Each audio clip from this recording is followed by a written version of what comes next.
Halo Sobat Ayoma, kembali lagi dengan saya Deka. Hari ini kita akan membahas tentang kota Jakarta. Jakarta merupakan ikon dari negara kita Indonesia. Jakarta merupakan pusat bisnis, politik, dan kebudayaan. Kota Jakarta merupakan pusat pemerintahan Republik Indonesia yang memiliki penduduk sekitar 28 juta jiwa. Dahulu pernah dikenal dengan nama Sunda Kelapa, Jayakarta, dan Batavia. Sekarang, kota Jakarta merupakan kota internasional yang banyak menyajikan makanan khas dari seluruh dunia. Tidak sulit untuk menjumpai makanan dari berbagai belahan dunia, baik makanan asal Eropa, Cina, Jepang, dan Korea. Namun, ada rumah makan Padang yang banyak dijumpai di setiap sudut kota. Jakarta adalah tempat bermukimnya berbagai etnis di Indonesia.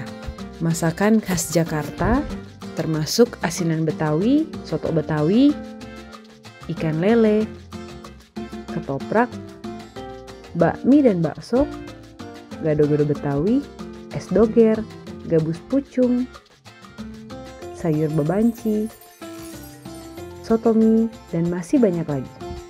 Lalu, oleh-olehnya termasuk kue-kue, kerak telur, roti buaya, dodol Betawi, sagon, putu mayang, bir peletok. Banyak sekali makanan kuliner di Jakarta dan oleh-olehnya yang enak-enak, juga murah, dan bisa dibeli sebagai souvenir. Kali ini, Ayoma menyajikan dua topik yang menarik bagi ibu-ibu yang super sibuk di Jakarta. Benarkah ibu-ibu di Jakarta sering lupa makan yang teratur, pergi ke kantor, lupa sarapan? Jika makan siang, seringkali memilih makanan yang asal kenyang saja. Waktu makan saat malam pun sudah larut. Kita mengerti bahwa kondisi makanan yang tersedia di Jakarta sudah semakin banyak pilihan dan cukup membingungkan. Makanan yang enak belum tentu adalah makanan yang sehat. Dari bumbu-bumbu masakan yang diracik segar, sudah terdapat olahan perisa perasa dalam saset instan. Banyak makanan yang terbuat dari olahan bumbu saset instan. Dari produk sayur mayur dan buah-buahan lokal sudah diolah berupa cemilan yang kaya gula, tepung terigu, lalu digoreng. Yuk ibu-ibu, kita kembali menerapkan makanan dan minuman yang vital bagi kesehatan tubuh. Tenaga kita bukan saja dari makanan asal kenyang dan enak, tetapi sumber tenaga kita diperoleh dari makanan dan minuman yang terdiri dari gizi yang seimbang, cukup vitamin, dan mineral. Minum vitamin pil belum cukup untuk tubuh kita, tetapi kita perlu mengkonsumsi makanan dari produk tumbuh-tumbuhan yang alami. Semoga video Ayoma berikut ini bermanfaat buat ibu-ibu yang tinggal di Jakarta. Halo Sobat Ayoma, apa kabarnya? Semoga semua dalam keadaan baik-baik dan sehat ya. Tuntutan dan tanggung jawab seorang ibu sekarang semakin bertambah seiring dengan perubahan zaman. Kalau dulu seorang ibu perannya hanya di rumah saja, tapi sekarang banyak wanita yang harus mengurus rumah tangga sambil berkarir juga. Tentunya hal ini bukan hal yang mudah ya. Saat ini kita akan mengobrol dengan Deka, seorang ibu yang bekerja full time di kantor. Kita mau menanyakan bagaimana dia tetap berenergi sambil mengurus rumah tangga.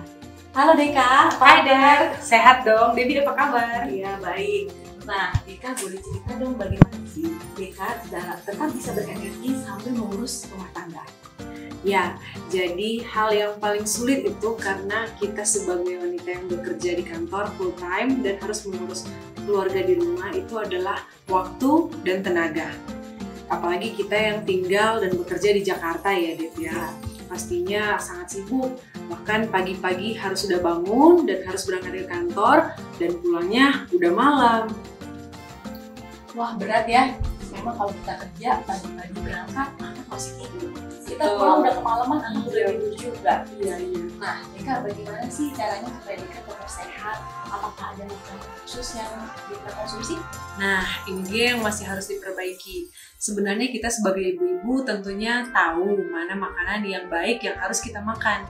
Namun namanya ibu-ibu pasti kalah sama anak-anak. Pasti yang terbaik, yang baik-baik itu kita kasih ke anak, dan kita malah makan yang seadanya. Begitu juga kali ya. Iya, makanya itu yang harus saya perbaiki. Jadi tetap makan sehat ya. Boleh sharing nggak menu sehari-harinya Deka apa sih? Iya, boleh dong Dep. Nah, untuk sarapan biasanya saya jus beberapa jenis buah, kemudian saya langsung meminumnya. Untuk siang pastinya saya bawa bekal dan itu akan lebih higienis. Saya biasanya membawa nasi, sayur, dan lauknya biasanya saya ganti ikan atau kemudian nanti daging. Itu sih Dep. Wah, bagus, masih gizinya seimbang ya. Iya, demikian juga malam biasanya makan nasi, ikan dan sayur atau nasi, daging dan sayur. Nah, sebenarnya masih banyak yang perlu saya perbaiki. Misalnya untuk buah yang biasanya saya jus harusnya dipotong agar saat kita mengunyah, enzim-enzim yang baik itu keluar untuk membantu pencernaan kita lebih baik lagi. Dan porsi untuk sayur harusnya mungkin lebih banyak agar gizinya akan lebih baik lagi. Demikian juga malam, jangan makan terlalu malam mungkin ya. Benar sekali. Lalu bagaimana dengan minuman? Ya, biasanya saya minum air putih, susu, dan yogurt. Air putih sangat baik bagi tubuh kita karena selain membantu tubuh kita untuk hidrasi, dia juga tetap menjaga kesehatan jantung, ginjal, dan lain-lain. Lalu apa yang Deka masih memperbaiki? Nah, selalu ada yang bisa kita perbaiki. Kalau sebelumnya saya makan makanan vital seperti buah dan sayur itu hanya 30%, sedangkan 70%-nya makan nasi, gorengan, atau bahkan kue-kue, ini sangat tidak baik. Sekarang saya akan men-switch itu menjadi 70% untuk makanan vital, sayur dan buah, sedangkan 30% untuk sisanya yang tadi. Soalnya dengan pola makan yang belum baik, tubuh lama-lama akan bermasalah. Dan jika ini terus dipaksakan, bahkan ditambahkan dengan urusan keluarga dan load pekerjaan di kantor yang semakin banyak, pasti akan sakit. Saya nggak mau ini terjadi, karena keluarga saya masih membutuhkan saya. Setuju. Nah, Sobat Ayoma, apa yang dikatakan Deka betul sekali. Perjalanan kita untuk menuju hidup sehat tidaklah perlu terlalu ekstrim. Karena lebih baik kita berubah sedikit demi sedikit tapi konsisten. Jangan kita berubah drastis lalu menyerah dalam 2 minggu. Bagaimana dengan Anda? Apakah ada tantangan dalam menerapkan pola hidup sehat? Share di kolom komentar ya. Halo, jumpa lagi dengan saya Debbie dari Ayoma. Apa kabar? Tidak terasa ya, sudah 1 tahun lebih anak-anak kita bersekolah di rumah. Pada tahun ajaran baru nanti, dikabarkan mereka akan mulai bersekolah secara offline lagi. Untuk itu saya deg-deg juga ya. Di sisi lain, saya senang mereka akan mulai bersekolah secara normal lagi. Tapi saya khawatir juga apakah mereka aman saat mereka mulai bersekolah nanti. Tentu saja kita tidak dapat memastikan 100% mereka akan aman dan tidak tertular saat mereka mulai bersekolah lagi. Namun kita dapat mempersiapkan daya tahan tubuh anak yang sebaik mungkin untuk mempersiapkan mereka kembali ke sekolah. Lalu apa saja yang perlu dipersiapkan? Yang pertama, persiapkan imunitas anak sedini mungkin. Usahakan kita sudah mulai memperlengkapi anak-anak kita dengan makanan yang bergizi. Karena walaupun sekolah belum dimulai, membangun ketahanan tubuh tidak dapat dilakukan hanya dengan 1 kali makan makanan yang bergizi. Diperlukan waktu untuk membangun imunitas tubuh kita. Yang kedua, sebisa mungkin makan di rumah. Setiap sekolahan punya agendanya masing-masing. Kita belum tahu secara pasti berapa lama proses belajar selama di sekolah. Namun dengan adanya pandemi, usahakan agar anak-anak kita tidak jajan atau makan bersama teman-temannya. Pastikan anak-anak kita sudah sarapan yang cukup dan bergizi di pagi hari agar mereka dapat bertahan sampai waktunya pulang sekolah nanti. Makanan yang berserat tinggi dan yang berprotein lebih membuat rasa kenyang tahan lama daripada makanan yang bersifat karbohidrat murni.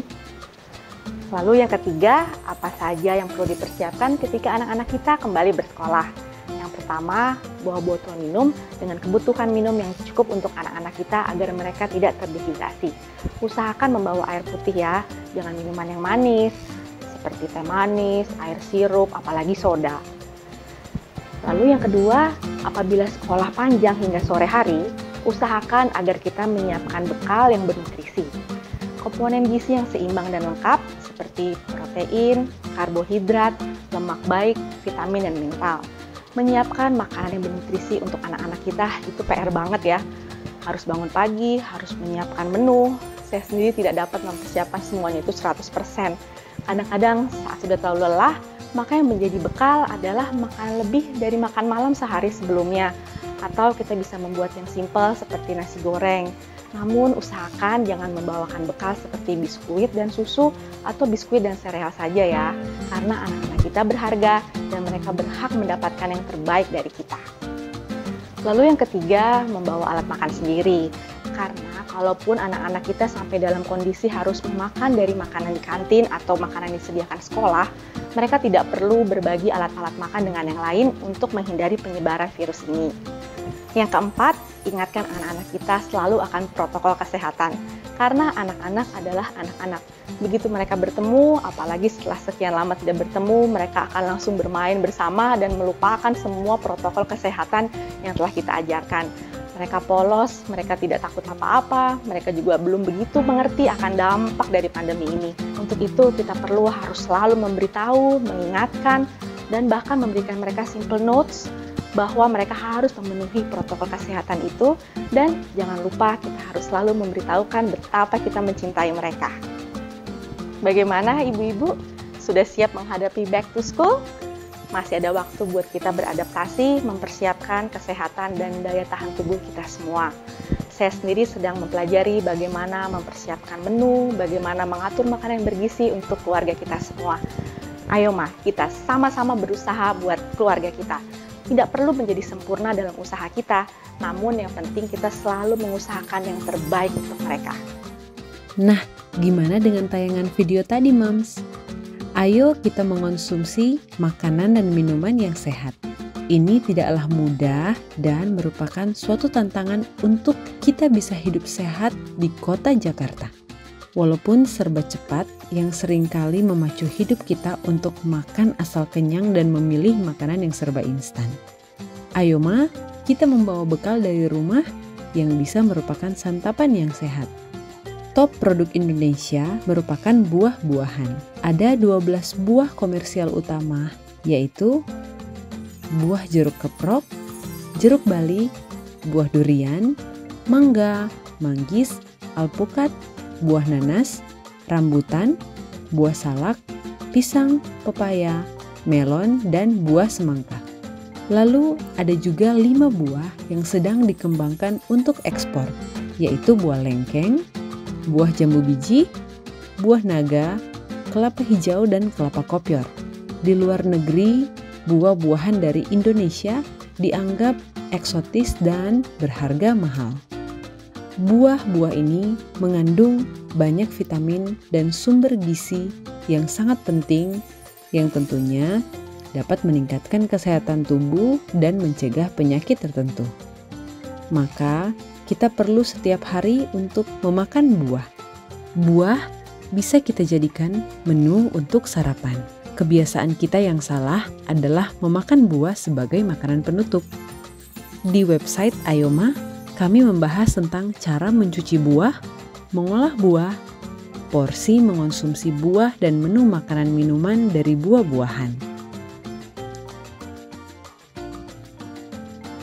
Mari ibu-ibu, satu tantangan untuk kita untuk terus lebih kreatif mengolah produk yang berada di Indonesia. Menjadikan makanan-makanan tersebut menjadi oleh-oleh yang sehat yang berkualitas internasional khas dari Jakarta. Mari kita terus semangat untuk berinovasi dalam menyajikan kekayaan makanan di Indonesia dengan cara yang sehat. Bhinneka Tunggal Ika. Ayo ma, kita terus kreatif berkarya bersama-sama.